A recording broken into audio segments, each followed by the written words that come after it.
হাই friends, আপোনালোক সকলোকে মোৰ চেনেলৰ আন এটা ৰেচিপিলৈ স্বাগতম জনাইছোঁ। আজি মই লৈ আহিছোঁ আপোনালোকৰ ওচৰলৈ ছাগলী মাংসৰ এটা টেষ্টি ৰেচিপি। তেনেহ'লে দেৰি নকৰি ব'লকচোন চাই লওঁ মই কেনেকৈ বনালোঁ। এয়া লৈছোঁ মই হাফ কেজি ছাগলীৰ মাংস। মাংসখিনি প্ৰথমে মই মেৰিনেট কৰি ল'ম। ইয়াৰ কাৰণে মই প্ৰথমে দিছোঁ আদা নহৰু পেষ্ট 1 চামুচ, হালধি 1 চামুচ, সোৱাদ অনুসৰি নিমখ, আৰু দিছোঁ মই ৰেড চিলি পাউডাৰ 1 চামুচ। তাৰপিছত মই ইয়াতে অলপ দৈ দি দিছোঁ। ডাঙৰ চামুচেৰে 3-4 চামুচ দিছোঁ। এতিয়া এই গোটেইখিনি ভালকৈ মিক্স কৰি ল'ব লাগিব।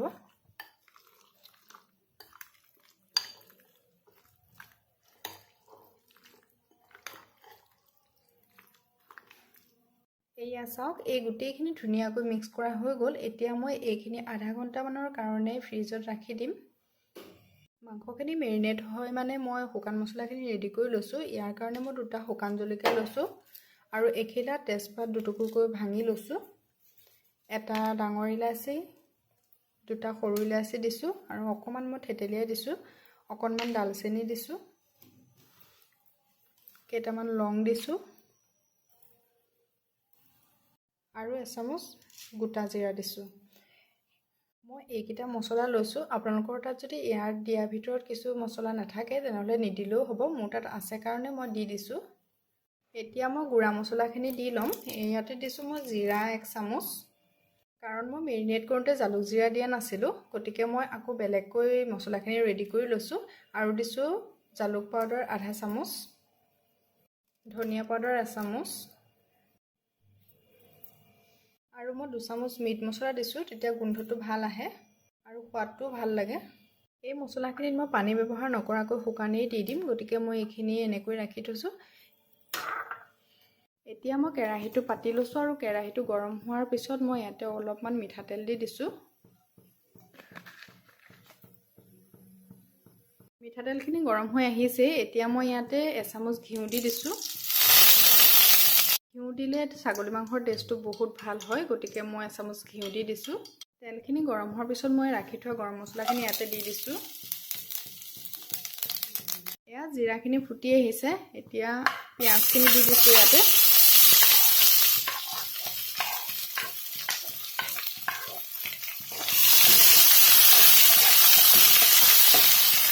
পিঁয়াজখিনি দিয়াৰ পিছত এইখিনি অলপ ৰঙচুৱা হোৱালৈকে ভাজি থাকিব লাগিব। পিঁয়াজখিনি ভালকৈ ভাজি ল'লে মাংসৰ টেষ্টটো ভাল আহে। এয়া চাওক, পিঁয়াজখিনি কালাৰটো চেঞ্জ কৰিছে। এতিয়া মই ইয়াতে মেৰিনেট কৰি ৰখা মাংসখিনি দি দিছোঁ।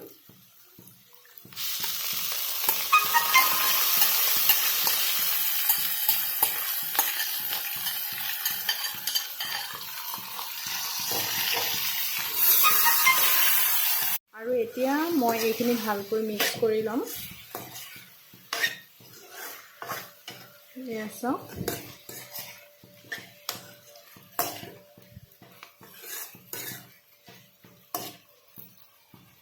এইখিনি সময়ত আপোনালোকে গেছৰ ফ্লেমটো হাই কৰি লৈ ভাজি থাকিব, কাৰণ মাংসখিনি ফ্ৰিজৰ পৰা ওলোৱা মাংস হয়, গতিকে এইখিনি চেঁচা পৰি যাব প্ৰথমতে। গতিকে আপোনালোকে এইখিনি হাই ফ্লেমত অলপ সময় ভাজি থাকিব। এয়া চাওক, 2-3 মিনিটমান সময় ভজাৰ পিছত এইখিনি ধুনীয়াকৈ গৰম হৈ উতলিব ধৰিছে। আৰু এতিয়া মই এবাৰ লৰাই দি এইখিনিত এখন ঢাকনিৰে অলপ সময়ৰ কাৰণে ঢাকি ৰাখিম। মাজতে মই এবাৰ ঢাকনিখন উদঙাই লৰাই দিম।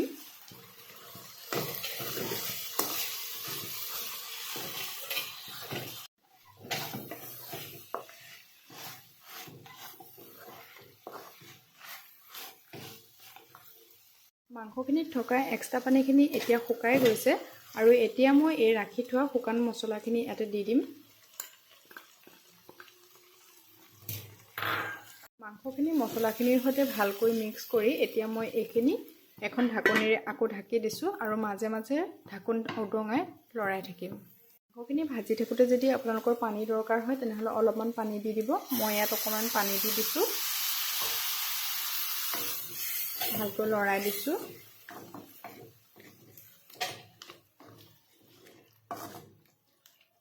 আৰু অকণমান সময়ৰ কাৰণে ঢাকি ৰাখিছোঁ। এয়া চাওক, অলপ সময়ৰ পিছত মই এবাৰ উদঙাই দেখুৱাই দিছোঁ।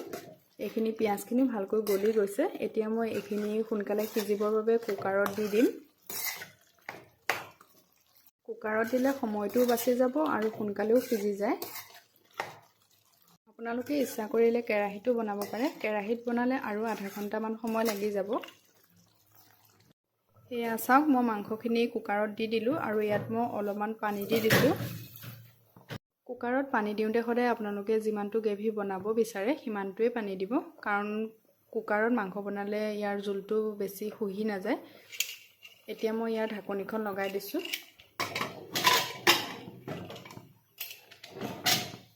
আৰু এটা হুইচেল আহিব দিম।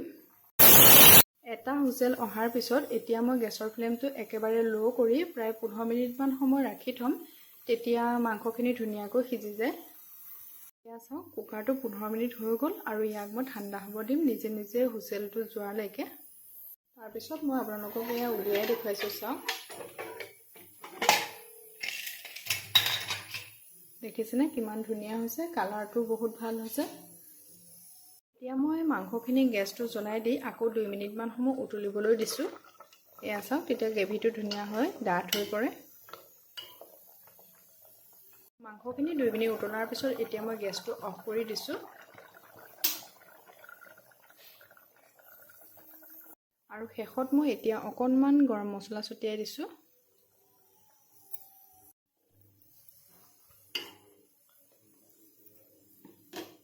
এয়া মোৰ মাংসৰ তৰকাৰীখন ৰেডি হৈ গ'ল। এতিয়া মই 10 মিনিট ৰেষ্ট কৰিব দিছোঁ। তাৰপিছত মই উলিয়াই দেখুৱাম।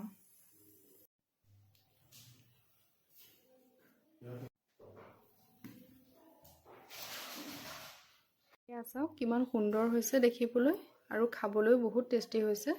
আপোনালোকেতো ঘৰত বনাই খায়ে থাকে। মই বনোৱা ষ্টাইলত এবাৰ বনাই খাই চাবচোন। আৰু যদি আপোনালোকৰ এই ভিডিঅ'টো চাই ভাল লাগিলে তেনেহ'লে লাইক কৰিব, কমেণ্ট কৰিব আৰু বন্ধুবৰ্গৰ লগত ৰেচিপিটো শ্বেয়াৰ কৰি দিব। আৰু লগতে চেনেলটো ছাবস্ক্ৰাইব কৰি ল'ব। কাষতে থকা বেল আইকনটো দবাই দিব। তেতিয়া মই যিবোৰ ৰেচিপি ভিডিঅ' আপলোড কৰিম আপোনালোকে ইয়াৰ ন'টিফিকেশ্যনবোৰ সোনকালে পাই যাব। অতি সোনকালে আকৌ লগ পাম আৰু এটা নতুন ৰেচিপিৰ সৈতে। ভিডিঅ'টো সম্পূৰ্ণকৈ চোৱাৰ বাবে আপোনালোক সকলোকে বহুত বহুত ধন্যবাদ।